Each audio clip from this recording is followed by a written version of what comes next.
अस्सलाम वालेकुम गाइज़, क्या हाल है? ठीक हो? तबीयत ठीक है? मैं मोहम्मद अदनान गदर तो सरे पे अपना यूट्यूब चैनल नौशहरा विलेज अदा ए बाहर दे खूबसूरत माहौल है। मैं आया वह एक रकबे थे माशाअल्लाह। मैं ज्वार राती खड़ी है, ज्वार दे प्यो माशाअल्लाह। मैं तुसा फिर मैं शाम का टाइम दिखाल गई ना रकबे दा बाहर दा।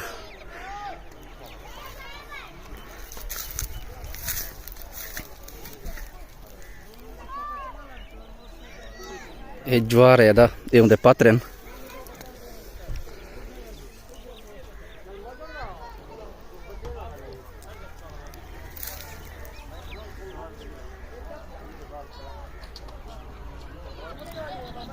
आज आसमान भी साफ है माशाअल्लाह, मौसम हुआ जरा चेंज ठीक है।